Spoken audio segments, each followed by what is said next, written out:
Métrica y recursos literarios. La métrica es el estudio de la estructura de un poema.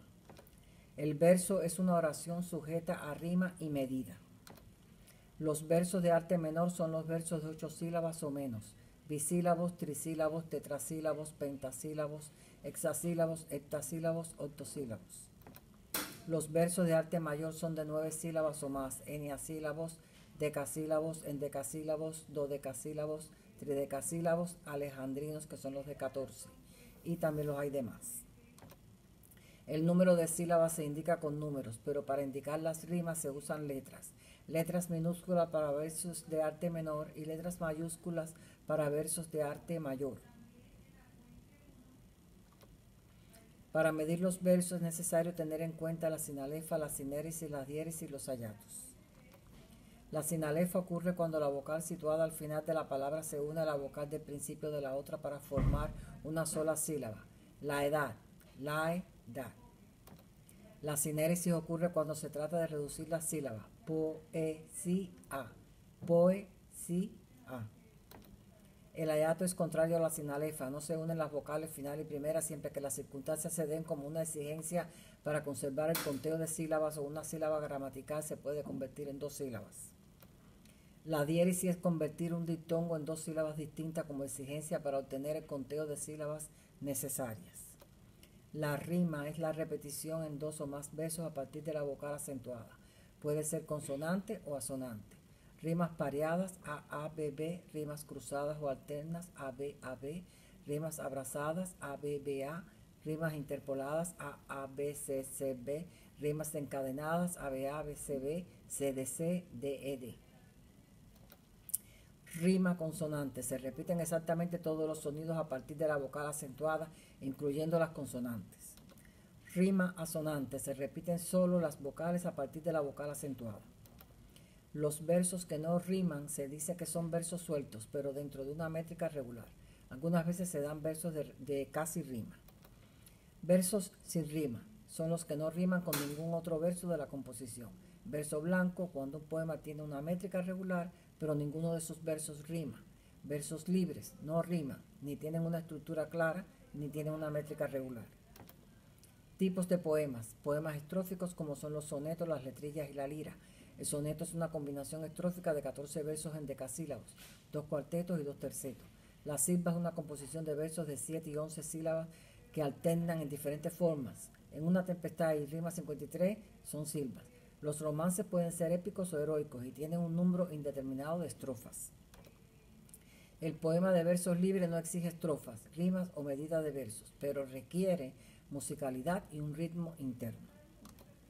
La acentuación en el poema marca el ritmo. Las estrofas pueden ser de 2 versos que rimen, como son los pareados, de 3 tercetos, de 4 cuartetos, de 5 quintetos. El símil se usa para comparar, como que, como si. El asíndeto consiste en la eliminación de los elementos de enlace y o sustituidos por comas o no, pero con el fin de agilizar la expresión.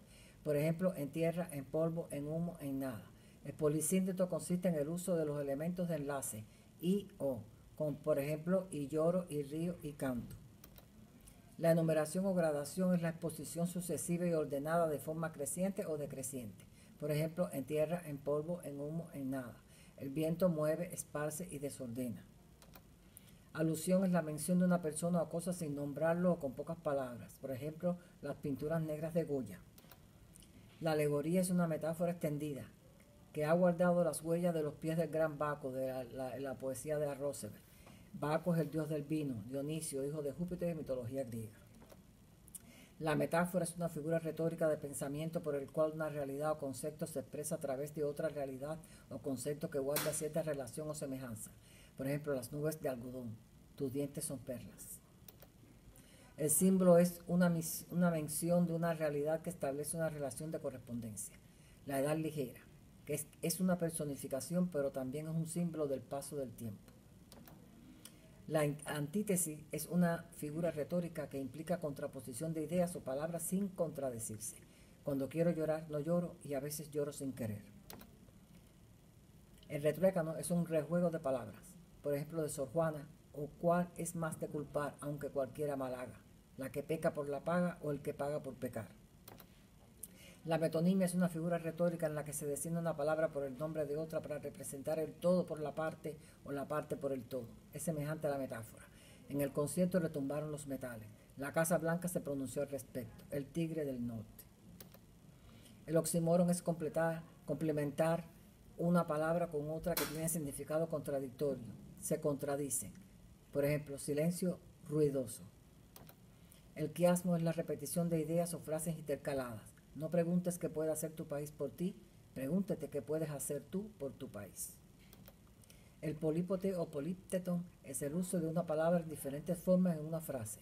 Miremos la manera de no mirarnos y cuando no nos miren, nos miraremos. Licencia poética es la libertad que tiene el poeta para alterar la frase descriptiva del poema. La anáfora es la repetición de una o más palabras al principio de un verso. Poema 15 de Pablo Neruda, me gusta cuando callas. Esa frase, me gusta cuando callas, se repite 3 veces. La aliteración es la repetición de la sílaba consonante en un verso. Rápido corren los carros. La onomatopeya es la palabra que tiene sonido imitativo. Tan, tan, pum, pum, ding, dong. Una cesura en el poema es una pausa cuya misión es separar 2 hemistiquios. Es decir, la pausa o cesura produce una entonación. Tu silencio es de estrella, tan lejano y sencillo, de Pablo Neruda. El encabalgamiento es una figura retórica que consiste en no terminar la frase al final del verso, sino en el siguiente o en lo siguiente. El hiperbatón consiste en invertir las palabras, blancas flores, tristes almas. El hipérbole se usa para exagerar con palabras, le tomó la vida entera para hacerlo.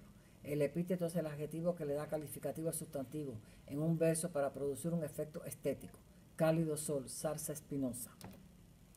Apóstrofe es la licencia poética para interrumpir el discurso y dirigirse con vehemencia a otra persona o algo, generalmente en tono patético o de lamento. Por ejemplo, goza, cuello, cabello, labio y frente, de Luis de Góngora.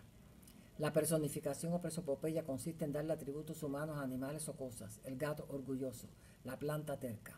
Sinécdoque es la figura literaria que denomina una cosa con relación al todo. Necesito un techo para vivir. Trabajo para ganar el pan. El estribillo es la repetición de un verso al final de cada estrofa. Por ejemplo, ay de mí alama. La ironía es una forma de dar a entender algo expresando lo contrario. Antes se odiaban, ahora son mejores amigas. Esta fiesta fue un éxito, no vino nadie.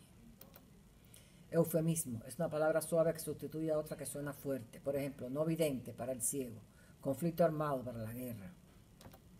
Para poder interpretar una poesía se necesita ponerse en el lugar del poeta, leer lentamente y repetir la lectura, identificar la voz poética y a quién se dirige, relacionar y comparar con nuestras emociones el efecto de los recursos literarios, tener la capacidad de empatía y tener sentimientos, tener la mente abierta.